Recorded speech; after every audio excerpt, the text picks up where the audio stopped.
Assalamu alaikum warahmatullahi wabarakatuh. Mpenzi mtazamaji, natumai mzima buheri wa afya. Jina langu ni Haifa Muhammad na karibu katika kipindi kipendacho Pewa Asubuhi ndani ya kitengo Jua Dini Yako. Alhamdulillah, siku ya leo tuna furaha kumpata Sheikh wetu Sheikh Hamis ambaye tumempeza ni siku nyingi sana toka afike ndani ya studio zetu za Mahdi TV, lakini alhamdulillah nakwambia hakuchi kwacha. Na insha Allah katika mada yetu ya leo, mpenzi mtazamaji, tunaenda kuangazia katika kitendo mojawapo cha swala, sajida. Tunataka kufahamu labda sajida ni nini, tunataka kujua zaidi ni kipi ambacho labda ukifanya na kwa batil ama sahihi ni gani, na insha Allah tukirudi kwake tuweza kufahamu mengi ambayo ameweza kutuandalia siku ya leo. Assalamu alaikum warahmatullahi wabarakatuh. Wa alaikumussalam warahmatullahi ta'ala. Karibu sana Sheikh. Asantum. Alhamdulillah, ni muda lakini kupata tena ni furaha zaidi. Inshallah. Naam. Mungu atudumishe tuwe pamoja inshallah. Amin amin. Khair, Bismillah. Naam, a'udhu billahi minal la'ini shaitanir rajim. Bismillahir rahmanir rahim. Alhamdulillahi rabbil alamin. Wa sallallahu ala sayyidina Muhammadin wa ala alihi tayyibin at-tahirin. Allahumma salli ala Allahumma Muhammad wa ali Muhammad. Dada yangu na watazamaji, Assalamu alaikum warahmatullahi ta'ala wabarakatuh. Wa alaikum assalam warahmatullahi ta'ala wabarakatuh. Tunamshukuru Mwenyezi Mungu Subhanahu wa Ta'ala kuweza kukutana tena katika studio za Mahdi TV. Alhamdulillah. Ili kuendeleza mada yetu ambayo bado tunaendana nayo, mada ambayo ni ya swala, na tukiwa tumefika katika vitendo vya swala. Lengo kubwa ni kujaribu tu kuwafahamisha Waislamu waumini jinsi ya kutekeleza ibada yao kwa usahihi. Ndiyo. Kwa sababu ibada ya swala kama tulivyo sema hapo mwanzo kabisa wa misururu yetu ya darsa hizi, kwamba mada au ibada ya swala ni ibada muhimu sana, kiasi cha kwamba katika hadithi ambayo imepokewa ni kwamba in kubilat masiwa, yani lao itakubaliwa swala basi itafungua mlango wa amali zingine pia nazo kufanya nini, kuweza kuangaliwa na kuweza kukubaliwa pia. Yeah. Kwa hivyo kitendo ambacho tumefika ndani yake ni kitendo kinaitwa sajida au sujud. Baada ya kwamba tumeshazungumzia kuhusiana na rukui, tumejua vile rukui inavyotakana kufanywa, tumejua ni mambo gani ambayo labda yanaweza kuwa yamezoeleka lakini kisheria sivyo. Leo inshallah kwa uwezo wake Mwenyezi Mungu Subhanahu wa Ta'ala tutaweza kuzungumzia kuhusiana na sujud. Sajida, nafikiri kwa Muislamu yeyote anafahamu neno sajida na anafahamu kufanya sajida, bora tu ni Muislamu na anaswali. Kwa hivyo kwanza ni wajibu kwa kila swala, iwe ni ya wajibu ile sala au ni ya sunna. Katika kila rakaa kuna sajida mbili. Hizi ni wajibu. Katika kila rakaa kuna sajida mbili. Iwe ni swala ya wajib au ya sunna, isipokuwa swala ya mayit peke yake. Sababu swala ya mayit kama tunavyofahamu ni kwamba haina rukui wala sajida. Lakini swala hizi zingine zote haikamiliki swala bila kuwa na sajida mbili katika kila ya rakaa.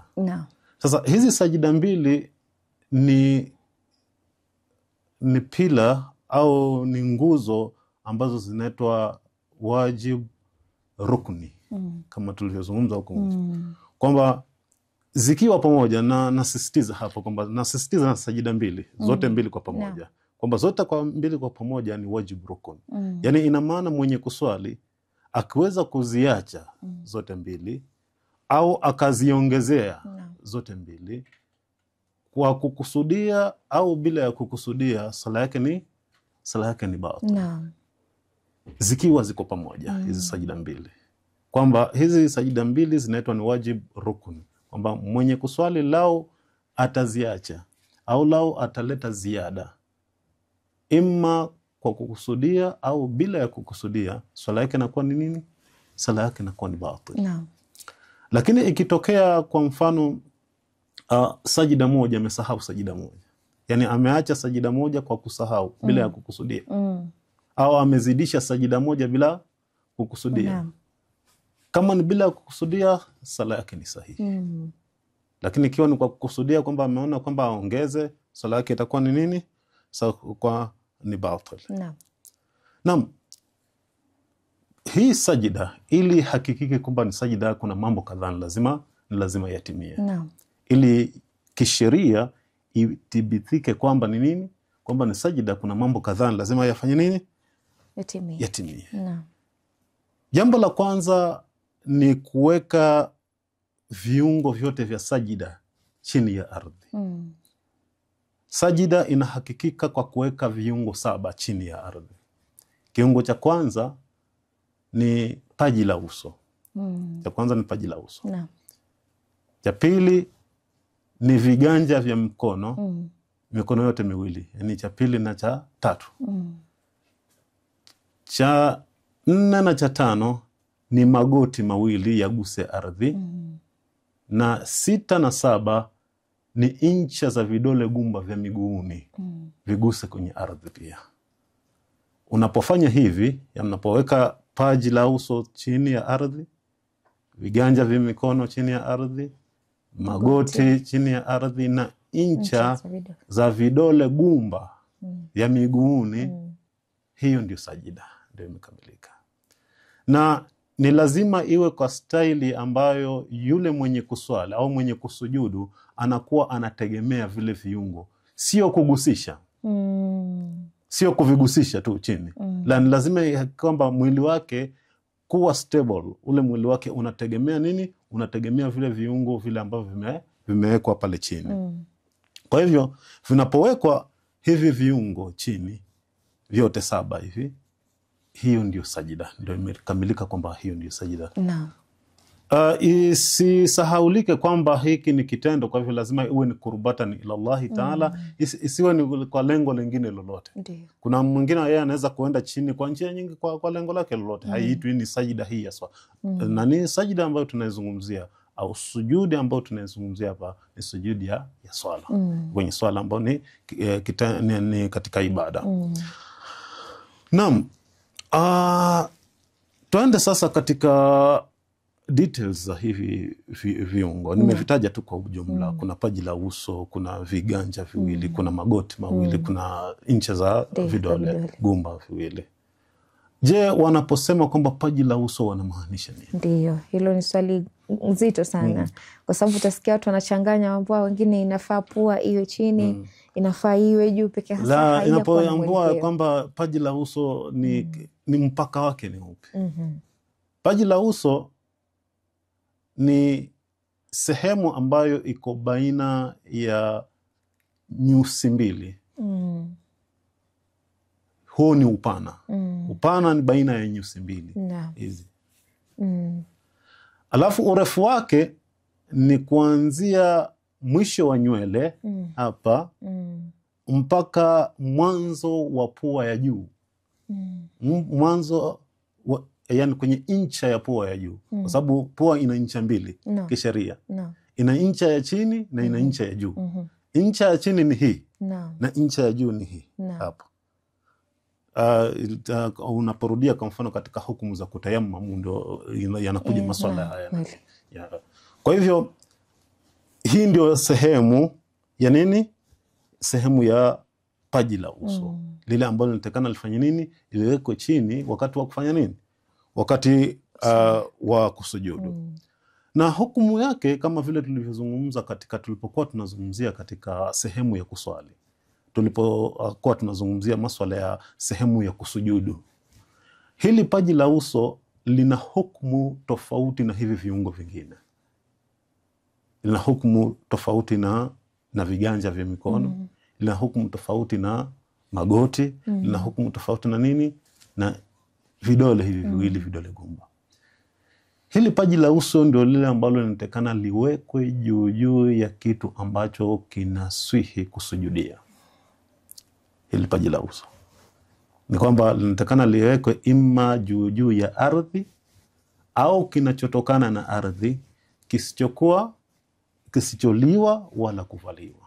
Ndio. Hili paji la uso ndio linatakana liwekwe juu ya hiki kitu au kifaa ambacho kinaruhusiwa kusujudia kama vile sheria ilivyotueleza. Hii paji la uso.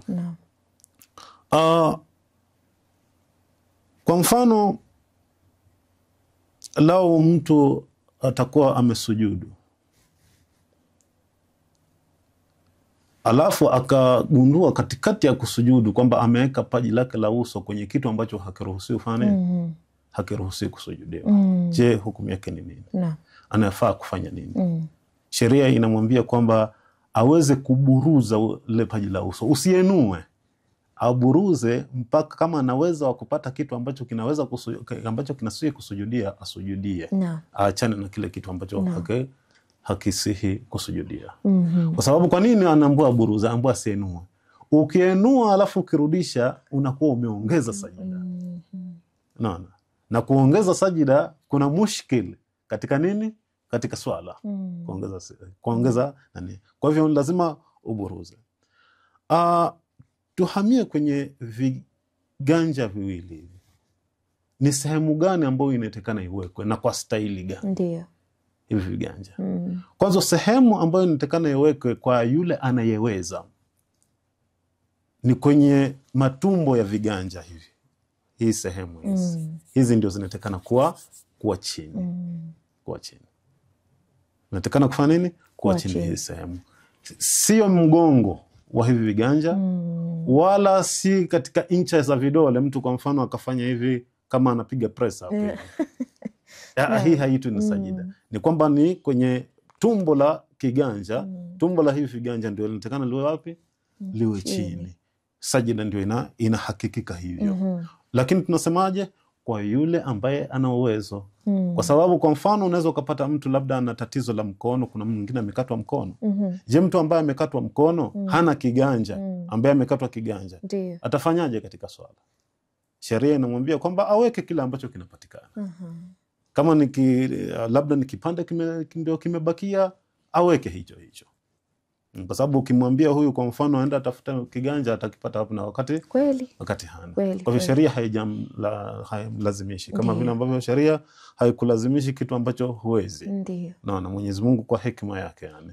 Kwa hivyo kwa yule ambaye, au kwa mfano kuna mtu ambaye ana tatizo hawezi kuweka kwenye tumbo la kiganja, labda anataka kuweka kwenye mgongo wa kiganja, ndio labda ndio anavyoweza hivyo kulingana na sababu za kiakili yani.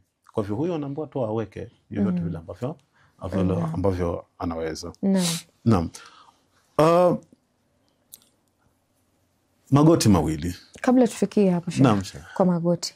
Huko je, ninio maana ukienda kama unafanya sajda, je huku kunapaswa kuwa chini ama kunapaswa kuwa? La, kulingana na sheria ni kwamba wajibu ni viganja viwili. Wajibu ni viganja viwili chini. Okay, kuna fikri labda inazungumzia kwamba kwa wanawake wanatakana wajibane sana, wawe karibu na ardhi wakiwa wanasujudu. Kwa wanaume wainuke, wanyanyuke kidogo. Lakini iliyo ya wajibu ni hivi viganja kuwa nini? Kuwa chini. Naam.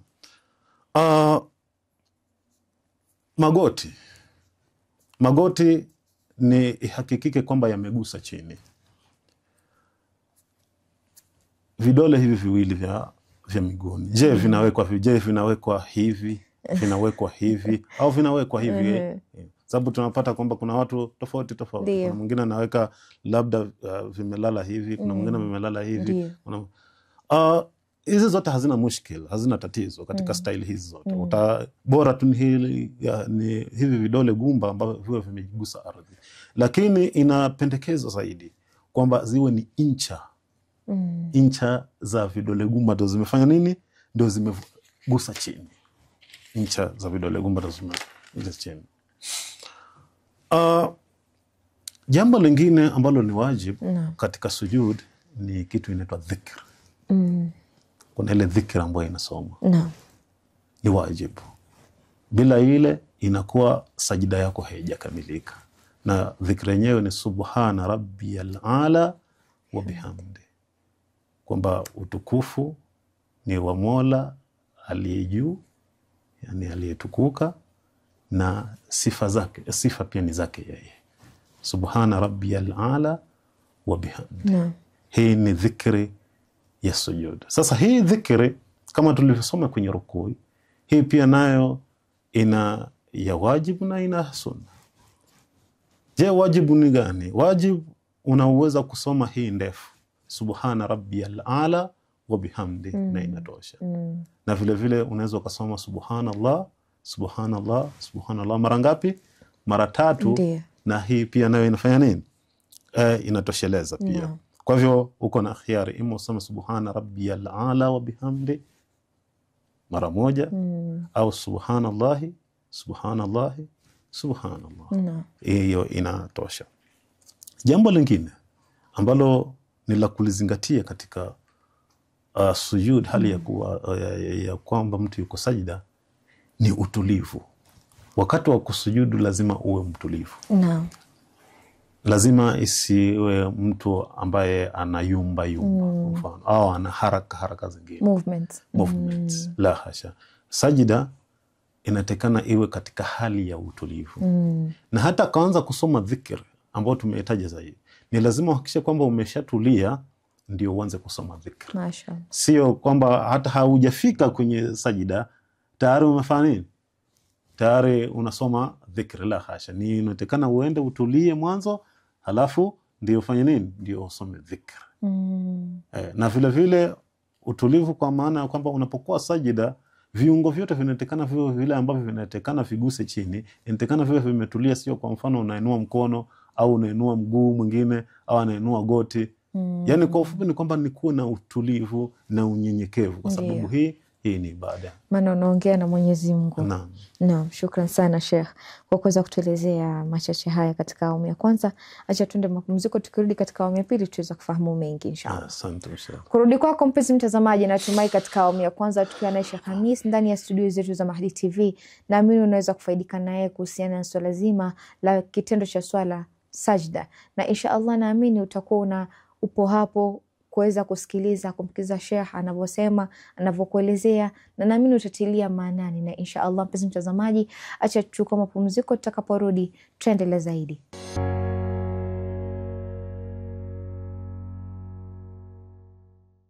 Assalamu alaikum warahmatullahi wabarakatuh. Mpenzi mtazamaji, karibu tena katika awamu ya pili ya kipindi kipendacho Pewa Asubuhi ndani ya kitengo Ijue Dini Yako, tukiwa na Sheikh Khamis ndani ya studio zetu za Mahdi TV, akizidi kujuza mengi na kuelezea mengi kuhusiana na yepi unafaa kufahamu kuhusiana na kitendo cha swala ambayo ni sajda. Na insha Allah tukirudi kwake tuweza kufahamu mengi ambayo ameweza kutuandalia siku ya leo. Naam, karibu tena Sheikh. Asantum. Naam. Bismillahirrahmanirrahim. Assalamu alaikum warahmatullahi wabarakatuh. Wa alaikum salam warahmatullahi wabarakatuh. Naam, tukiendelea kwamba tulikuwa tumefikia sehemu kwamba ni wajibu kwa mwenye kusujudu kuhakikisha katika hali ya sajida anakuwa mtulivu. Si mtu mwenye haraka, sio mtu mwenye movements. Sajida inatakana itekelezwe katika utulivu, kama vile ambavyo vitendo vyote vya swala vinatakana pia viweze kutekelezwa na utulivu. Na tukasema ya kwamba kwa mwenye kusujudu ni pindi tu anapokuwa ametulia ndio aanze kusoma nini? Aanze kusoma hii dhikr. Na ikitokea kwa mfano ameanza kusoma hii dhikr kabla ya kutulia, hii dhikri inakuwa ni batil, nitakana airudie hii dhikri. Si sajida kwamba ni batil, lakini hii dhikri itakuwa haitoshelezi. Itakuwa haifanya nini? Haitoshelezi. Ni lazima afanye nini? Airudie hii. Kwa hivyo ni lazima hakikisha mwenye kusujudu kwamba ametulia vizuri, viungo vyote 7 viko chini ya ardhi, alafu ndio afanye nini? Asome dhikri sasa.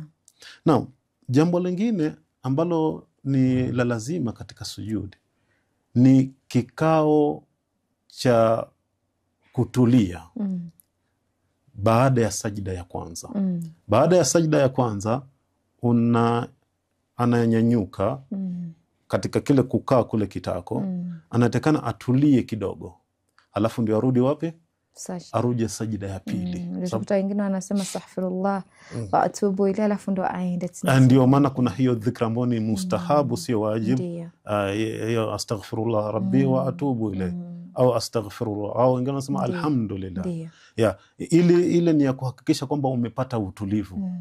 Kile kikao kimehakikika, ya kwamba ukishatoka sajida ya kwanza unarudi unakaa kidogo, alafu ndio uende uende sajida nyingine sasa. Ile shwa. Ala, haifai kuunganisha hivyo. Kwa sababu haya sio mazoezi, bali ni nini? Bali ni ibada. Ndiyo. Na ibada yote inahitajia uhudhurishe moyo. Uhudhurishe moyo. Na moyo siku zote unahudhurika sehemu ambapo kuna utulivu. Kweli. Si sehemu ambapo labda kuna vurugu. La, moyo hauwezi kuwa hadhiri yani. Sawa.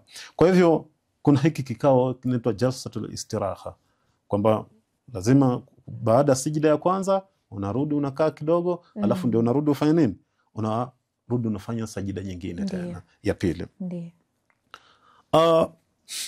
Katika hali ya kusujudu, sehemu ambayo amesimama mwenye kuswali na ile ambayo anasujudia zinafaa kuwa sawa. Isiwe juu na isiwe chini. No. Yani sehemu ambayo amesimama anayekuswali na sehemu anayofanya nini? Anasujudu. Kiasi cha kwamba hazitekeni kuwa na tofauti ya zaidi ya vidole 4 ikiwa vimefungwa hivi. Kwa hivyo lazima mwenye kusujudu, unapokuwa unaswali unatafuta sehemu ambayo kidogo iko kama iko tambarare. Kama iko tambarare. Sio kwa mfano umesimama juu unaposujudu ni chini.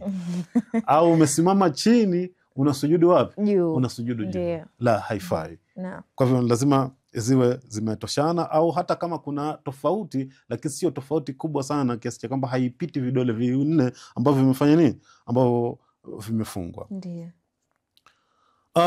Tumesema kwamba lao mtu atasujudu kwenye kitu ambacho hakiruhusiwi kusujudu. Ima kwa kusahau au kwa kutojua. Ndiyo. Lakini katikati ya hiyo sajida atambue kwamba mimi hiki kitu ambacho nakisujudia hakiruhusiwi kufanya nini? Hakiruhusiwi kufanya nini? Kusujudia. Atafanyaje? Tumesema kwamba atasongeza lile paji lake la uso. Atasogeza kwa kuburuta, size ya kuburuta, yani haitaachana na ardhi. Haisiachana nini? Ardhi. Kwa sababu gani? Lao ikiachana na ardhi alafu akarudi tena, itasipikana kwamba kuna sajida nyingine amefanya nini? Ameongeza. Huku ni kwa hiari. Je, ikitokea kwa mfano mtu amelazimika kwa dharura bila yeye mwenyewe kuona hiari, kwamba amenyanyua kabisa paji la uso alafu akarudisha tena. Je, hukumu yake ni nini? Baadhi ya maraje wanasema kwamba sala yake ni sahihi. Wengine wanasema kwamba atakamilisha swala na baada ya hapo atafanya nini? Ataweza kuirudia ile swala kwa sababu imeingia mtatizo. Jambo lingine ni kwamba baada ya sajida ya pili sasa tena. Baada ya sajida ya pili kuna jalsa nyingine pia. Kuna kikao kingine pia kabla hajanyanyuka kwenda juu. Ndiyo. Kwenda kwenye kiamu. Kwa hivyo pia lazima hakikishe kwamba anakaa kidogo mwanzo anapata utulivu. Ndiyo. Halafu ndio anyanyuke juu. Na labda katika madhahibu zingine wao wanajuzisha, wanakuta mtu anatoka tu kwenye sajida direct. Anaenda. Lakini katika fiqh ya imamia, fiqh ya madhhab ya Shia, la, ni kwamba unapomaliza sajida ya pili unarudi tena katika kikao kidogo, ndio sasa ufanye nini? Unyanyuke kwenda juu. Sasa unyanyuke tena kwenda juu. Kwa hivyo haijuzu au hairuhusiwi kufanya nini? Kunyanyuka tu moja kwa moja kutoka sajida ya pili. Naam. Lau itabainika kwamba baada ya swala au baada ya kunyanyua kichwa, kwamba baada ya kumaliza sajida, kwamba lau itabainika kwamba huyu mwenye kusujudu amesujudu kwenye kitu ambacho hakiruhusiwi kusujudia, si kwamba ametambua katikati ya sajida. Yule mwingine tulimzungumzia ni kwamba alimetambua katikati ya sajida kwamba mimi kitu ambacho nakisujudia hapa hakiruhusiwi kusujudia.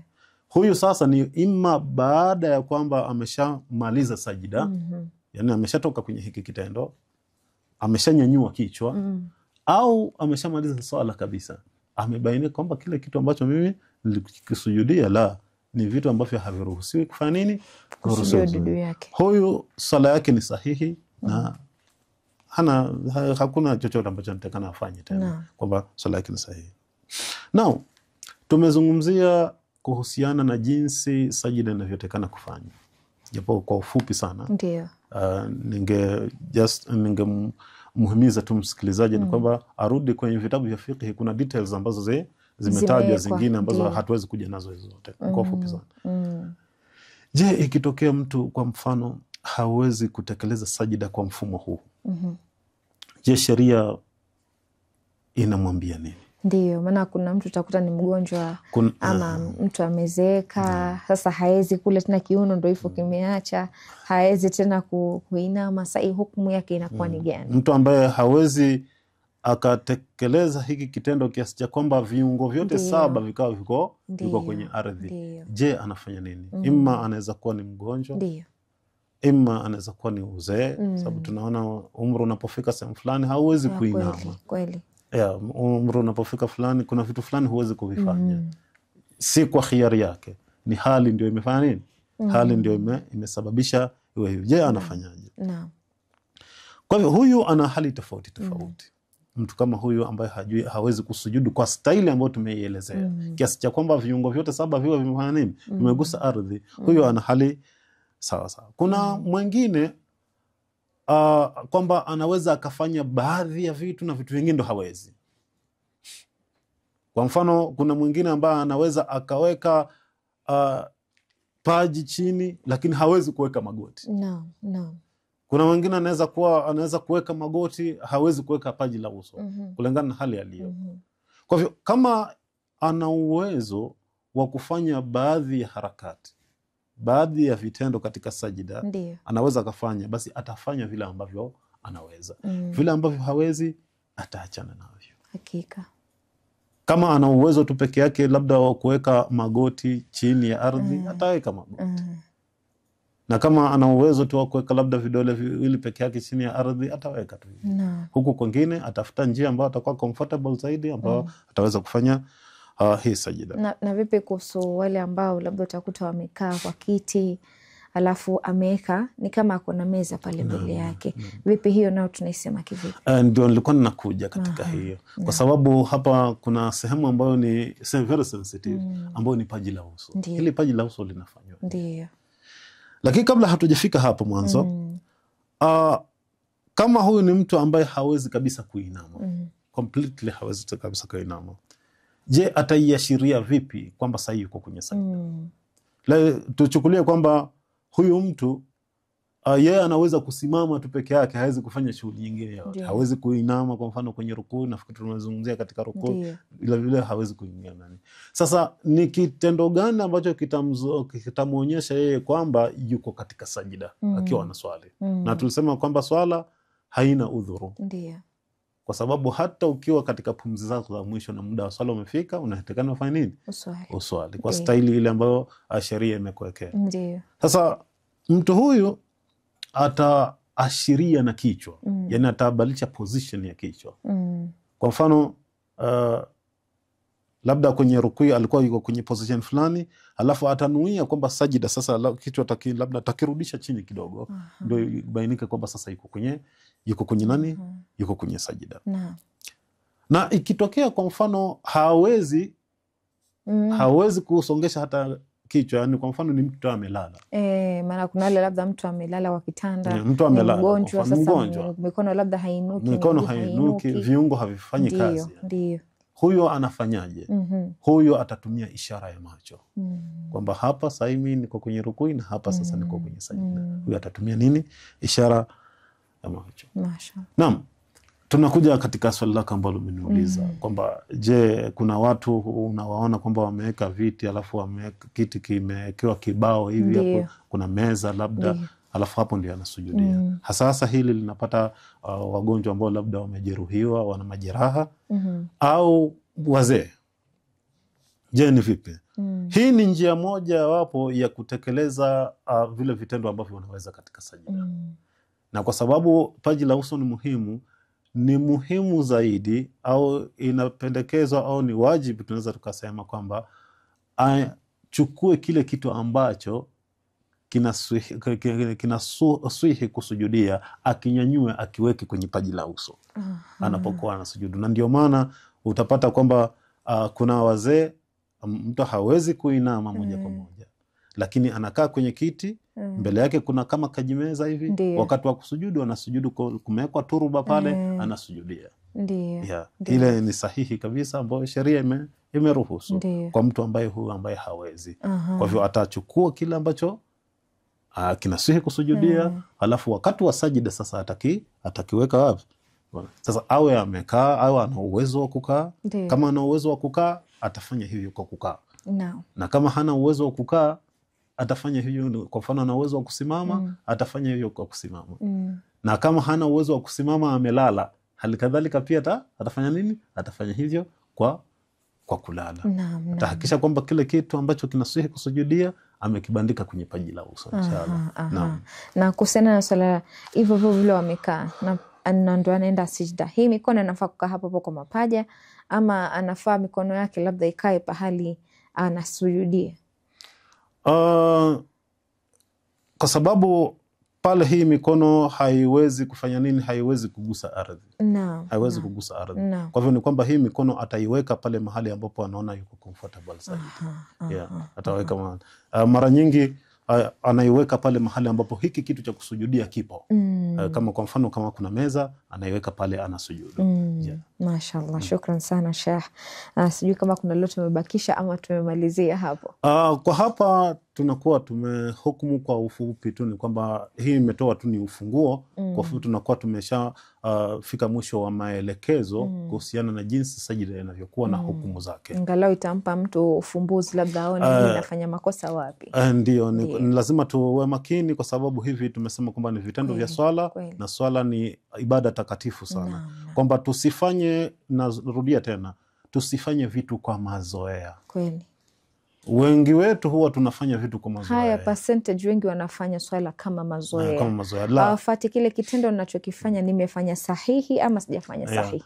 Watu wengi huwa hatufikiri kwamba je, ninavyofanya hivi ni sahihi au si sahihi. Na mimi ndio maana wakasema ukiwa katika swala unafaa kuconcentrate sana. Ni kwa ajili ya hivi vitu pia unaangalia mimi naifanya ni sahihi ama si sahihi. Yale ni kwa sababu swala ni mazungumzo ya baina ya mja na muumba wake.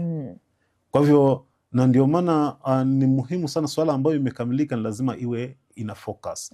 Ni lazima kwanza unapoingia kwenye swala, kama ni swala ambayo inaswaliwa vizuri, unakuwa kwa ulimwengu mwingine. Kwa mfano, tukirudia katika historia ya maimamu, tunaambiwa kwamba akianza tu kutia wudhu, tayari hali yake inabadilika.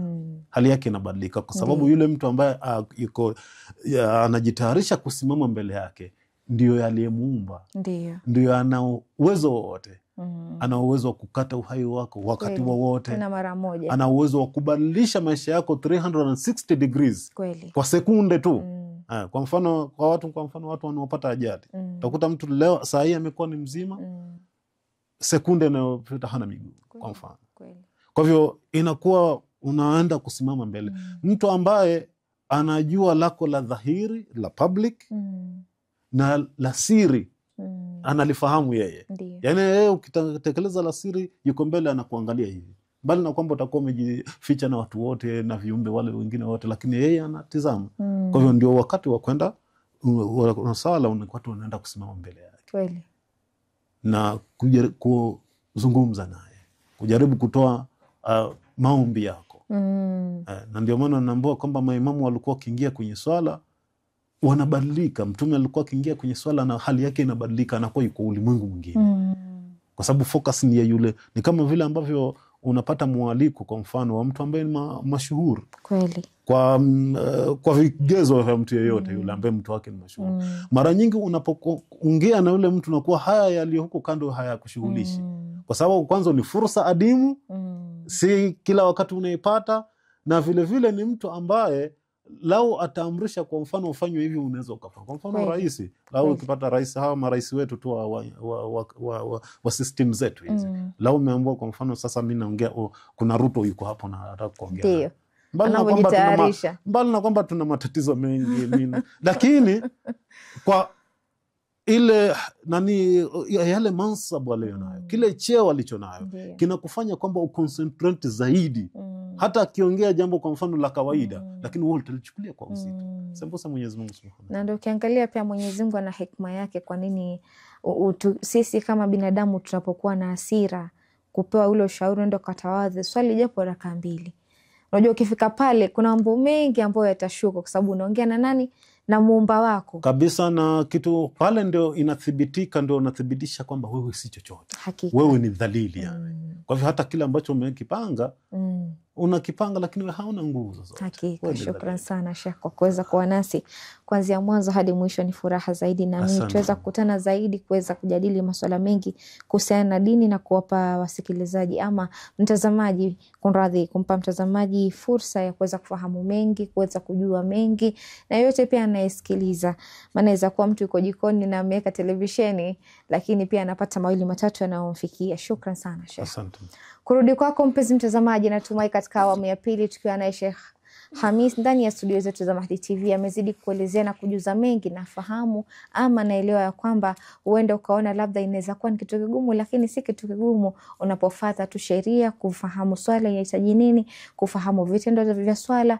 Inaweza kuwa maadamu una swali lakini hauswali vizuri na wewe mwenye haujifahamu, ni vizuri sana kufahamu pia swala ina masharti yake, ina mikakati yake, unafaa kuwa uko katika hali ambayo inaridhisha ili kuweza kuongea na Muumba wako. Na inshallah mpenzi mtazamaji, kufikia hapo sina mengi ya kusema isipokuwa ni kukwambia maasalam.